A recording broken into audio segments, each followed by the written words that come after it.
Boa noite, preciosos irmãos. Quero agradecer mais uma vez a oportunidade de estar com os irmãos. É um grande privilégio estarmos juntos e eu quero saudar a todos com a paz, a doce presença do Senhor Jesus. Amém? É um grande privilégio a gente poder estar cultuando junto, usando essas ferramentas, né? Essas comodidades, né, que a gente tem de poder, daqui de Florianópolis, onde eu estou, poder conversar com os irmãos aí do Projeto Eclésia. Também é um grande privilégio essa amizade que a gente tem, é realmente uma bênção a gente poder desfrutar dessa amizade, né, que o MAP proporcionou, essa parceria que a gente tem, né, de caminhar juntos. Bênção do MAP para a minha vida, principalmente. Tenho aprendido muito com os irmãos, tenho conhecido irmãos e ouvido testemunhos maravilhosos que sempre me deixam mais motivado, mais feliz, mais firme, né, na fé, no Evangelho. Então, é um grande privilégio a gente desfrutar dessa amizade bonita em Jesus, essa família da fé que somos em Cristo Jesus. Amém? Aliás, família é o tema de hoje que eu gostaria de abordar, né? O tema que a gente vai estar meditando e refletindo na palavra de Deus. E eu queria convidar você a estar fazendo a leitura comigo dessa passagem das Escrituras, amém? Vamos ler um texto no livro de Isaías, o livro do profeta Isaías, no capítulo 65. Eu vou estar projetando aqui, mas se você quiser ler na sua Bíblia, se você quiser ler, né, na sua versão bíblica, fica à vontade. Assim a gente vai meditando e a gente vai crescendo na palavra do Senhor. Amém? Muito bem. Nosso tema para hoje, trabalhando pela saúde ou pela paz na família. Amém? Diz assim o texto de Isaías 65, a partir do versículo 17, a minha versão é NVI, diz assim: Pois vejam, criarei novos céus e nova terra, e as coisas passadas não serão lembradas. Jamais virão à mente. Alegrem-se, porém, e regozijem-se para sempre no que vou criar. Porque vou criar Jerusalém para regozijo, e seu povo para alegria. Por Jerusalém me regozijarei, e em meu povo terei prazer. Nunca mais se ouvirão nela voz de pranto e choro de tristeza. Nunca mais haverá nela uma criança que viva poucos dias e um idoso que não complete os seus anos de idade. O segundo texto, a continuação. Construirão casas e nelas habitarão, plantarão vinhas e comerão do seu fruto. Já não construirão casas para outros ocuparem, nem plantarão para outros comerem. Pois o meu povo terá vida longa como as árvores, os meus escolhidos esbanjarão o fruto do seu trabalho. Não labutarão inutilmente, nem gerarão filhos para infelicidade, pois serão um povo abençoado pelo Senhor, eles e os seus descendentes. Antes de clamarem, eu responderei. Ainda não estarão falando, e eu os ouvirei. Amém? Aleluia. Sobre essa palavra, vamos orar mais uma vez? Vamos buscar a presença do Senhor em oração, pedindo que Ele nos abençoe, amém? Com essa palavra que estamos recebendo hoje. Baixe as suas cabeças, elevem os pensamentos ao Senhor e assim oremos. Pai de infinita graça e bondade, queremos aprender, Senhor, mais uma vez de Ti. Queremos ouvir a Tua voz, Senhor. Queremos, ó Deus, entender as tuas decisões e caminhos. Queremos, principalmente, Pai, aprender com a forma como o Senhor cuida da sua família. Como o Senhor, ó Deus, traz paz, renovo, saúde no meio da sua casa, no meio do seu povo. E através do exemplo, Senhor, que tens nos dado, queremos, ó Deus, também, Pai, praticar em nossas vidas, principalmente em nossas famílias, seja a família da casa, seja a família da fé, seja a família da amizade, nossos espaços familiares, queremos reproduzir as tuas virtudes, reproduzir os teus ensinamentos, em nome de Jesus. Amém. Amém. Glória a Deus. Essa palavra é fruto de minhas meditações. Esta palavra é fruto de uma releitura da Bíblia que eu comecei a fazer no ano de 2020, relendo a Bíblia a partir do óculos da paz. E comecei a meditar e comecei a fazer diários espirituais de todos os textos que falavam sobre paz, de todas as passagens que traziam conceitos e ensinamentos sobre os inimigos da paz, sobre os predadores da paz, e também sobre os instrumentos de paz que Deus me dá para mim, para você, instrumentos de promover a paz, instrumentos de expandir, de estender a paz para outras pessoas também. Então, passando por esse livro de Isaías, Deus me falou muito a respeito da paz na família. E como a gente passou agora pelo mês de maio, e normalmente o mês de maio é o mês do lar, né? O meio evangélico. Maio é o mês da família, o mês do lar. Então eu quero deixar essa reflexão para você, deixar essa reflexão para que a gente possa estar crescendo e a gente possa estar, principalmente, né, nesse tempo difícil que estamos vivendo, a gente consiga trabalhar pela paz dentro dos nossos lares, dentro da nossa família, ok? Como é que está a sua casa? Como é que está a sua família? Como é que estão as relações familiares? Você tem paz em todas elas? Tem algo que te preocupa em alguma delas? Você sente hoje a necessidade de pedir, de trabalhar, de promover de alguma forma aquilo que está ao seu alcance para que haja paz na sua casa, haja paz na família da fé, na eclésia, né?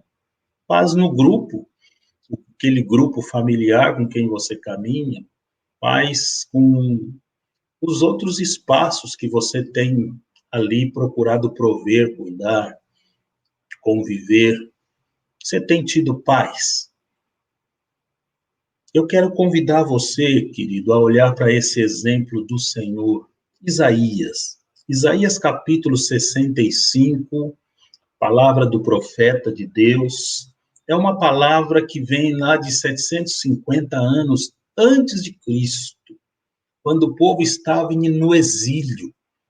O momento era de crise também, dificuldade, lutas, incertezas, esperança diminuindo, minguando cada vez mais. Então, essa palavra, ela tem muito a ver conosco, tem muito a ver com esse tempo. Ela é muito moderna, muito, muito contextual para cada um de nós. E 65, e no capítulo 63, ou melhor, 65 e 66, você tem uma resposta de Deus.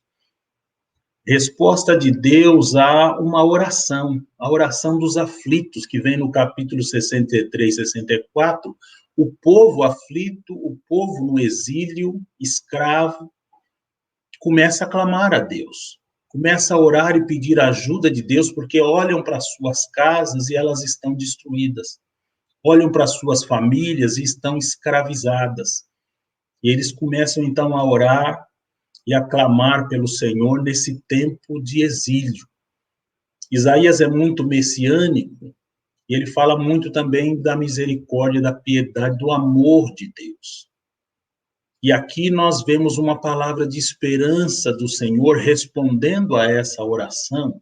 E nessa resposta você identifica algumas ações de Deus. Quando Deus olha para a sua família, ele percebe que a sua família não está bem. Deus olha para a sua casa e fica triste. Deus olha para a sua casa e não está bem. As coisas não estão bem. Então Deus decide agir. Quando você olha para a sua casa hoje, quando você para pensar algum momento sobre a sua casa, a sua família, tem algo que te preocupa, tem algo que você diz assim, isso não está bom. Quando você pensa na sua igreja, no projeto Eclésia, ou em algum segmento que você participa de uma forma direta, tem algo, às vezes, que deixa você pensativo e dizendo assim, puxa, isso não está bom. Eu quero convidar você, querido, para além de orar, você trabalhar para trazer paz para o meio da sua família. Seja a família da fé, seja a sua família lá de casa, a família consanguínea, você, seguindo o exemplo de Deus, você pode trabalhar para que haja paz na sua casa. Veja que a primeira coisa que Deus faz, o primeiro passo que Deus dá, é identificar quais são os predadores da família, os predadores da paz. Eu costumo chamar, aprendi a chamar desde que iniciei essa leitura, de ladrões de paz. Existem alguns ladrões de paz que estão na sua casa, estão roubando a paz, estão minando os relacionamentos. Quais são esses predadores, esses ladrões, esses inimigos? Quando Deus olhou para a sua família, ele percebeu 3 inimigos. Reparem claramente, o versículo 19 e 20, ele viu morte. Deus percebeu que a morte estava tirando, roubando a paz da sua família, porque havia choro. Ao invés de paz, havia pranto. E Deus achou que isso não era bom. Deus percebeu que isso não era bom para a sua casa. No versículo 21 e 22, Deus percebe claramente a presença da injustiça. As coisas não saem corretamente. Aquilo que é semeado não é colhido. Ele percebe claramente que os resultados não aparecem. Por quê? Porque há uma intervenção da injustiça. Aquilo que era para ser não acontece. Quem era para tomar posse, quem era para desfrutar, não está desfrutando, porque a injustiça está pervertendo o direito. Existe, de alguma forma, a mentira, a injustiça, fazendo com que as pessoas estejam sendo injustiçadas, mesmo quando procuram, quando trabalham, quando investem, eles não conseguem acesso ao resultado daquilo que estão fazendo. Então, há uma injustiça. E a injustiça, você leia ali no versículo 21 e 22, elas estão gerando angústias. Esses inimigos da família, essas ameaças que eles estão vivendo, os lares estão sofrendo, em primeiro lugar, causa tristeza, dor, choro, mas também causa angústia. Além de ver morte, de ver injustiça, a terceira coisa que Deus vê no versículo 23 e 24, reparem que Deus está vendo também o fracasso. Incomoda o fracasso. É triste ver que as pessoas não estão tendo êxito, não estão tendo eficácia na sua oração, no seu trabalho, na sua dedicação, no seu esforço. E esse fracasso gera frustração. Então, Deus identifica alguns predadores terríveis, porque quando a morte entra na sua casa, meu querido, quando a injustiça, a exploração, chega na vida de uma das pessoas que você ama, a gente se sente angustiado. Quando o fracasso entra em nossa casa e as coisas que não dão certo vão se acumulando, você corre atrás e não vai, não avança, a frustração vem. E aí, além de você já estar lidando com tantas questões relacionais, tantas questões físicas, saúde, outras vezes limitações financeiras, outras vezes conflitos entre pessoas, além de tudo isso, esses sentimentos começam a minar a sua esperança e as suas forças. E aí você começa a se abater espiritual e emocionalmente. Então, a primeira coisa que Deus fez foi o quê? Identificou. Identificou quais eram os predadores, quais eram os inimigos da família. E sabe o que Deus fez? Algo que é simbolizado, né, por essa figura, né? Essa figura que está aqui, né? Foi o que Deus fez. Deus se levantou para defender. Sabe o que Deus fez? A segunda coisa que Deus faz é dar um basta nessas coisas. É dar um nunca mais para essas coisas. Você não tem vontade de fazer isso às vezes? Você pode. Você pode. Você pode não só identificar, mas você pode, nesse momento, querido, dar um basta, dar um nunca mais para essas coisas. E repare que Deus começa a dar um nunca mais. O versículo 17, ele diz assim, jamais. O versículo 17, Deus está dizendo assim, jamais, jamais virão à mente. Tá? Está estabelecendo um ponto final. Tá? Repare, por exemplo, o versículo 19. No versículo 19, ele diz assim, na segunda parte, nunca mais se ouvirão. Nunca mais se ouvirão nem choro de tristeza, nem pranto, nunca mais. Ele está dando um basta para isso. No versículo 20, ele diz nunca mais. Isso na minha família, isso na minha casa, eu não quero nunca mais. No versículo 22 e no versículo 23, ele começa a dizer, já não haverá mais isso. E ele começa a determinar, nem haverá aquilo. Então, Deus começa a colocar pontos finais. É como se você tornasse tudo isso que está acontecendo, agora vai ser passado, não é mais presente na minha vida. A partir de agora, isso vai se tornar um passado. Um passado. Eu me lembro bastante, ali do ano 2006, um dos inimigos ferozes na minha família, na minha casa, estava sendo a questão financeira. Foi uma época em que eu estava pagando as coisas com um cheque para 30 dias. Então, o que acontecia? Eu estava consumindo, aliás, eu estava pagando hoje por algo que eu tinha consumido há 3 meses atrás. E aí, você ficava com aquele canhotinho, né, do cheque ali, procurando, será que esse aqui já caiu? Você pegava o extrato que caiu, você, vai cair, daqui a pouco escapava um, caía lá, não tinha, corria lá para cumprir, que antes que caísse, ou ia lá pegar e antes que se apresentasse outra vez, ou não, está aqui o pagamento, eu não vi aqui, procura de lá, cobre aqui, pega. Uma loucura. E você vem vivendo assim 2002, 2003, 2004, 2006, eu não estava realmente sem paz. Quando via do ponto de vista financeiro, não havia paz. Por quê? Porque a gente estava ali lutando com a impressão de que estava tudo certo, mas, na verdade, eu estou pagando agora o que eu consumi 3 meses atrás. Aí eu comecei, então, entrei, né, na disciplina da vida simples.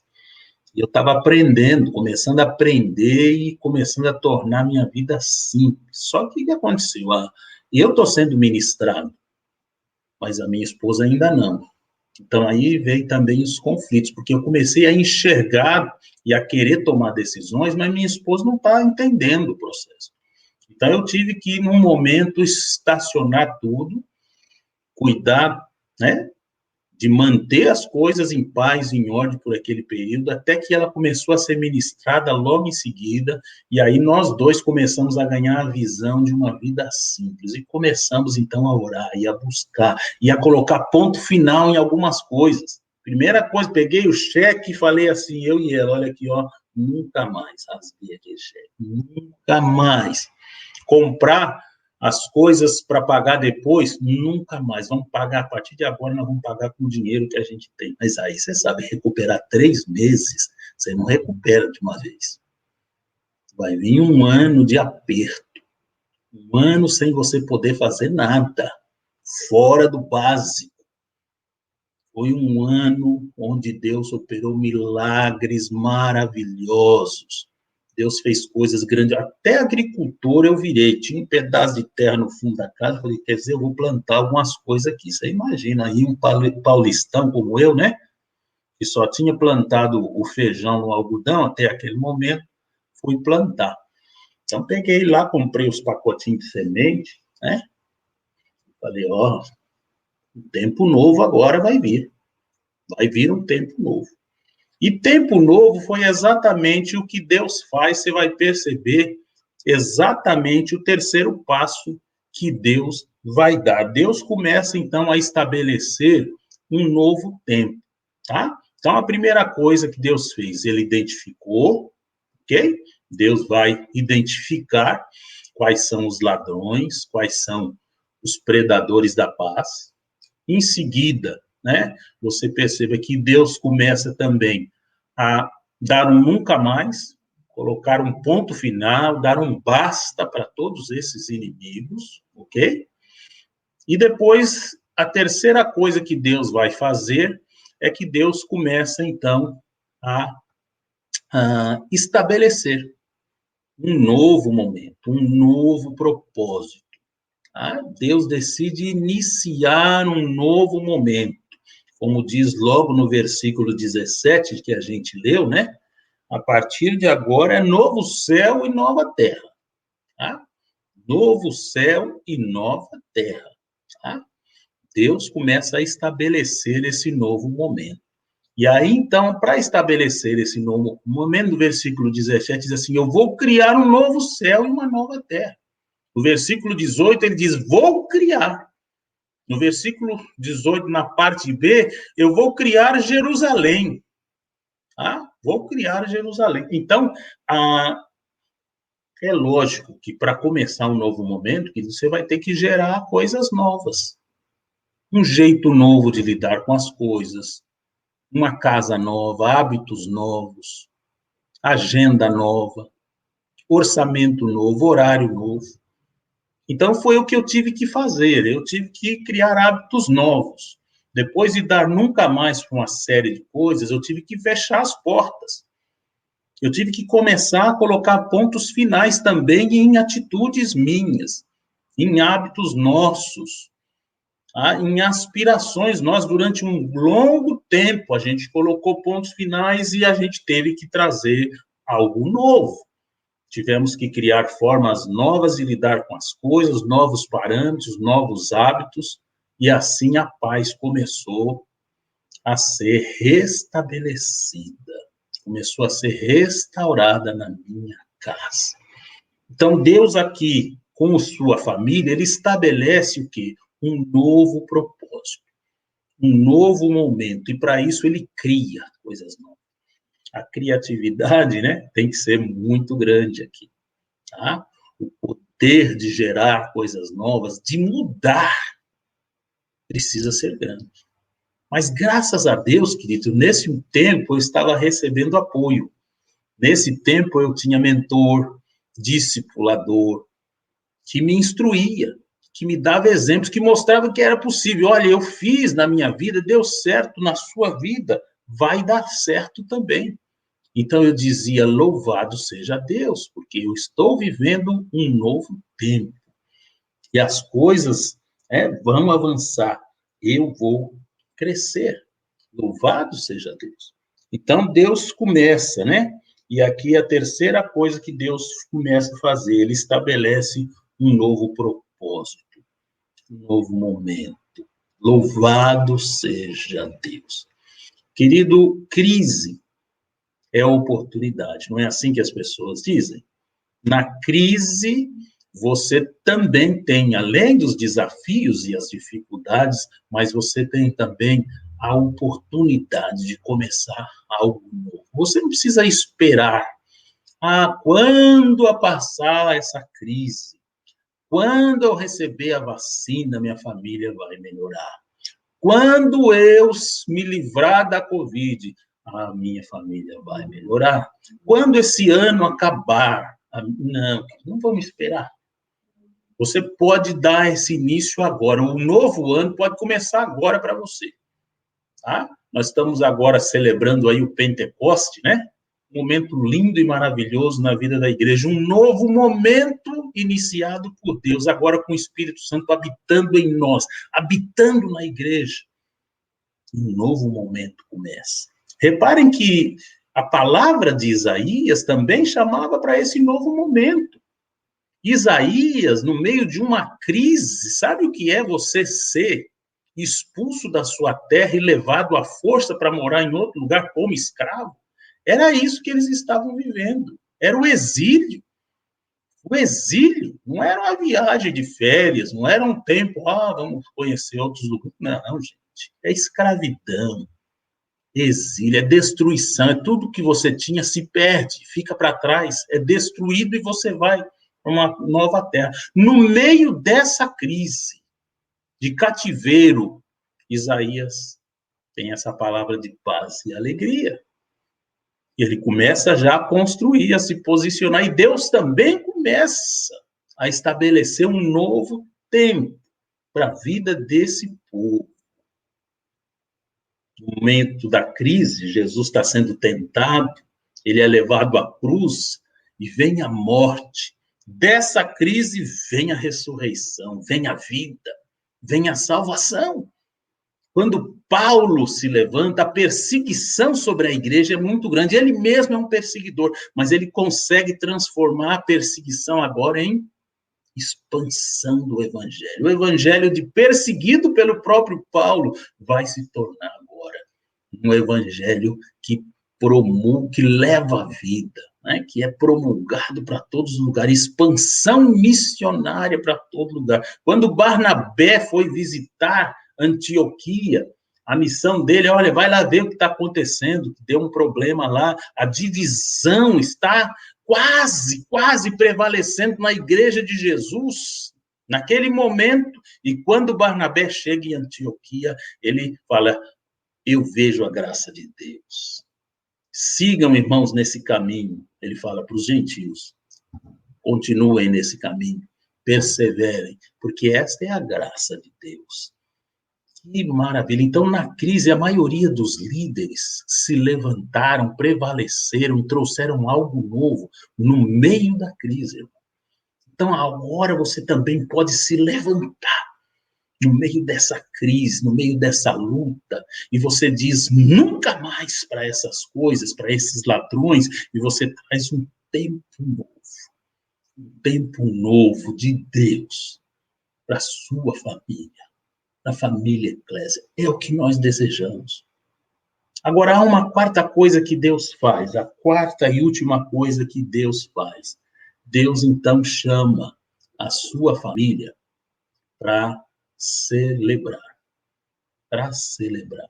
Isso é lindo, é fantástico, é maravilhoso. Deus convida a sua família para celebrar.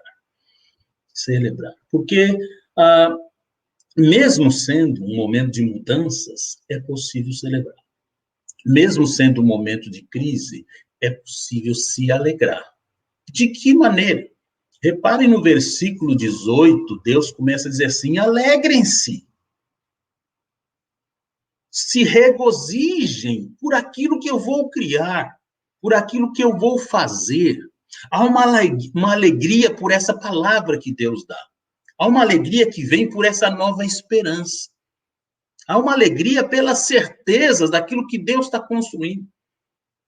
Há um regozijo, há um sentimento de felicidade que está no coração daqueles que creem em Deus e sabem que Ele está nos levando para um tempo novo, para algo grandioso, maravilhoso.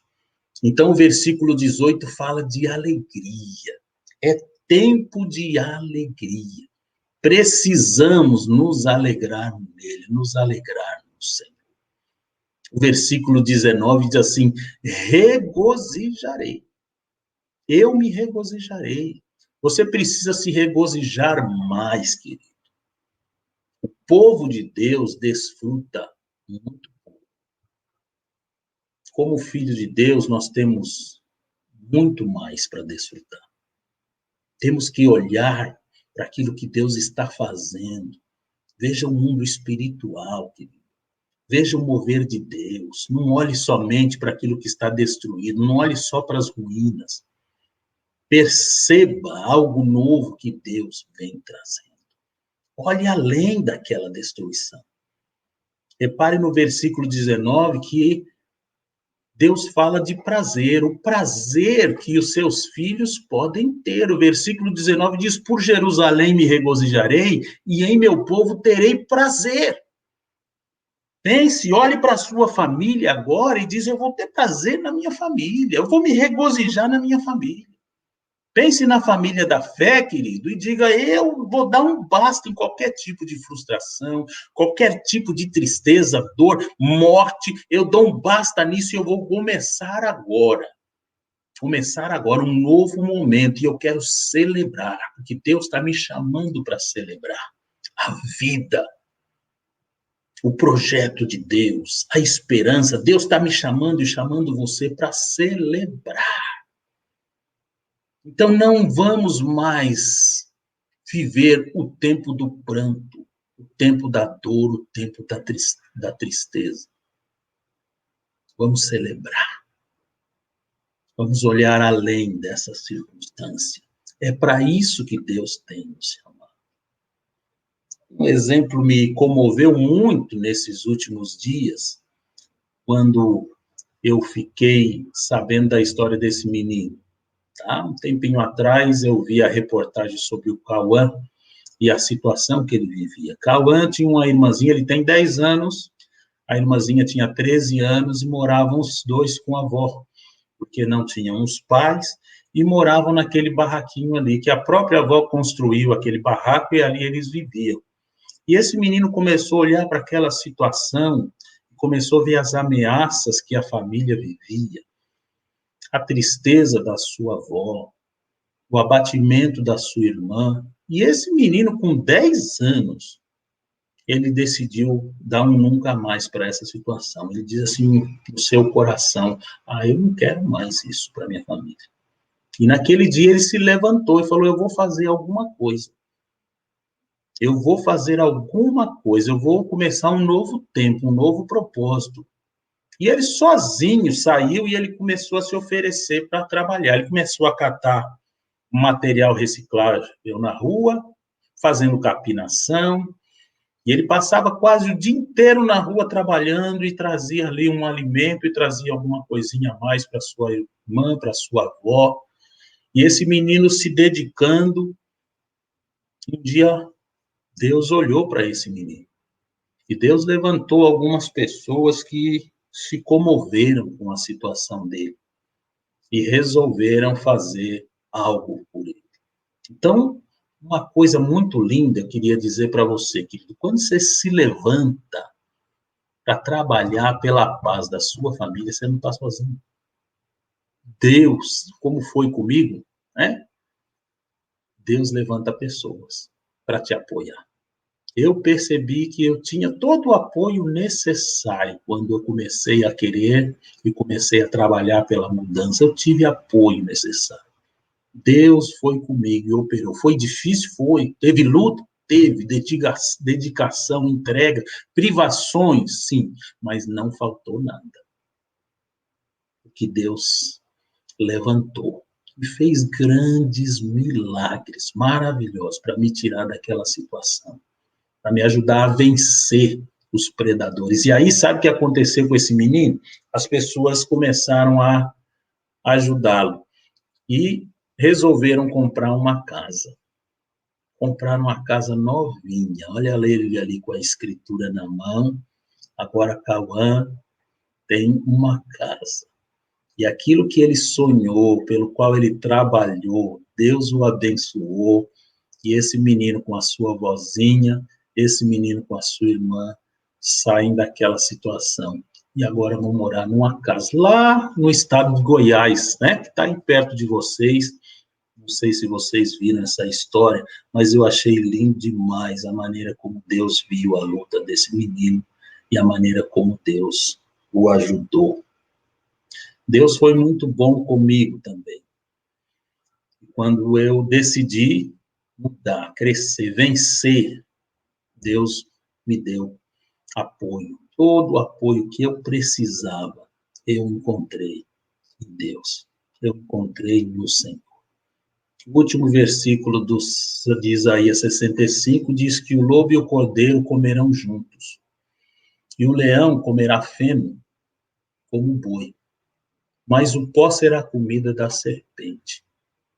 Não farão nem mal, nem destruição em todo o meu santo monte, diz o Senhor. Clame pela paz e trabalhe, querido. Porque quando Deus se levanta para trazer paz para a sua família, para os seus filhos, não há limites. Até lobo e cordeiro pode comer junto, quando Deus quer. Quando Deus quer, querido, até o leão come feno. A serpente vai comer pó e vai continuar comendo pó. E Deus vai conter. Deus vai obstruir toda ação de destruição, todo sinal das trevas, todo mal que se levantar, Deus pode conter com o seu poder, com a sua graça, com o seu amor. Creia nele. Confia no Senhor. Deus está contigo, irmão. Antes de você pedir, diz o versículo 24, antes de você pedir, Deus já vai estar ouvindo. É Ele que está dizendo isso. Antes de clamar, diz o Senhor, eu já vou estar respondendo. Deus está junto contigo, porque Ele deseja a tua paz. Ele deseja a tua vitória. Ele te ama. Ele vai te fortalecer, vai levantar tudo que você precisa. Você pode até olhar e dizer, mas isso tudo é muito difícil. Eu digo para você, não é difícil, é impossível. Mas o nosso Deus é o Deus dos impossíveis. Então, se está difícil, se está impossível para você, irmão, se levante em oração com Deus e se prepare para ver as maravilhas. Aliás, maravilha é o que os irmãos estão desfrutando agora, né? Deus tem feito maravilhas. Eu fiquei muito feliz de ouvir as coisas maravilhosas que Deus fez no meio de uma crise dessa. Deus faz algo tão lindo, extraordinário, como vocês estão experimentando. Eu fui muito edificado, e outros irmãos estão sendo edificados e fortalecidos na fé, na esperança. Muitos estão crendo em novos momentos, novo tempo, novo propósito para a sua família, com o testemunho que os irmãos estão dando, por aquilo que os irmãos estão vivendo com o Senhor, debaixo de oração, entrega, dedicação. Deus fez algo maravilhoso, extraordinário, tão grandioso, e nós só podemos agradecer. Então vamos orar, irmãos. Vamos colocar diante do Senhor a nossa oração e pedir que Deus esteja nos fortalecendo e nos ajudando nessa grande tarefa, a tarefa de estarmos trabalhando pela paz da nossa família. Curve a sua cabeça, eu queria orar com você. Se você deseja hoje se levantar, coloca a mão no seu coração agora, estenda a outra mão adiante, né? Coloca a mão no coração, estenda a outra mão adiante. E eu quero orar por você nesse momento. Receba essa oração. Quero pedir a bênção do Senhor sobre sua casa. Pai, nesse momento eu oro por cada irmão que está ouvindo esta mensagem. Eu não posso vê-los e tampouco conheço sobre eles o que eles estão vivendo. Mas o Senhor pode vê-los. O Senhor pode ver até mesmo o que está se passando com eles. O Senhor sabe, ó Deus, o que está em seus corações. O Senhor sabe o que eles têm passado, pelo qual eles têm clamado agora. Então, Pai Santo, eu te peço, ouve no céu e estende a tua graça, o teu amor sobre a vida desse irmão, dessa irmã que está agora clamando a ti. Socorre-os, ó Deus, pela tua bondade. Socorre-os, ó Pai Santo, pelo teu amor infinito, excelso. Nós clamamos a ti. Clamamos pelo teu poder, pela tua graça. Pai, nós oramos pela igreja, Pai, pelo projeto Eclésia. Oh, Deus, muito obrigado por essa maravilha que tens feito entre os irmãos. É lindo, é extraordinário, é grandioso a gente ver claramente o Senhor estendendo a mão. Muito obrigado.